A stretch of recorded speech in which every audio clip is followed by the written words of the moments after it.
Drop year में जिस आप में से कुछ बच्चे ऐसे होंगे जिन्होंने कुछ चैप्टर्स पहले से पढ़ रखे होंगे, जिनको पहले से थोड़ा ठीक ठाक कॉन्फिडेंस होगा उन चैप्टर्स में से। उन चैप्टर्स के बेटा वापस से लॉन्ग लेक्चर्स ना देखकर आप उनकी पीडीएफ देखो, और पीडीएफ या जो नोट्स है ना वो देखो, और उस नोट्स में कुछ लूप होल्स लगे तो उस लूप होल्स के जो लेक्चर्स है ना वो अटेंड कर लो, बस बहुत। बाकी आप बेटा उसके जो शीट मॉड्यूल और जेई मेन और जेई एडवांस के पीवाईक्यूज है ना वो करो, बहुत सीधे उसी पे आ जाओ।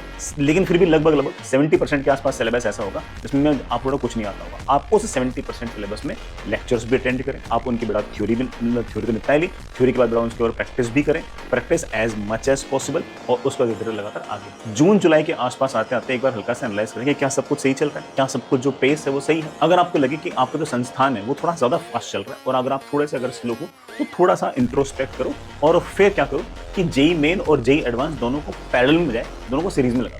तो मैं पहले एक बार जेई मेन दे लेता हूँ, और मैं प्रैक्टिस के अंदर जो एडवांस में जो क्वेश्चन है ना उसके ऊपर साइड में कर लेता हूँ। जो मोर देन करेक्ट क्वेश्चन है, जो बड़ा कॉम्प्रिहेंशन है, उसको बाद में कर लूंगा, क्योंकि मैं स्पीड के साथ मैच नहीं कर पा रहा। और मैं बाकी लोग जो मेरे साथ वाले पीयर्स जो मेरे से बेटर कर रहे हैं वो मेंस और एडवांस को पैरेलल लेके चल रहे हैं, मैं दोनों को सीरीज में लेके चल रहा हूँ। ये वाला डिसीजन आप लगभग जुलाई के आसपास लेना चाहें तो ले सकते हैं। और अगर सब कुछ सही चल रहा है बेटा फिर लगातार चलो, do as many as questions, और उसके बाद बेटा साइड बाय साइड आप प्रैक्टिस स्टार्ट करते रहें।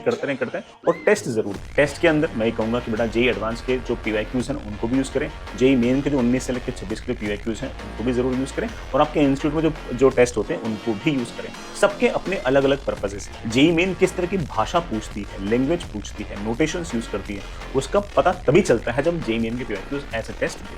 वो भी ऐसे बेटा लगातार पढ़ते रहो, कंसिस्टेंट रहो, रफली एक दिन के अंदर बेटा 11 घंटे के आसपास का टाइम फिक्स कर लो, और उस 11 घंटे में से कोई ना कोई 3 घंटे का स्लॉट ऐसा होना चाहिए जिसमें आप लगातार प्रैक्टिस करें।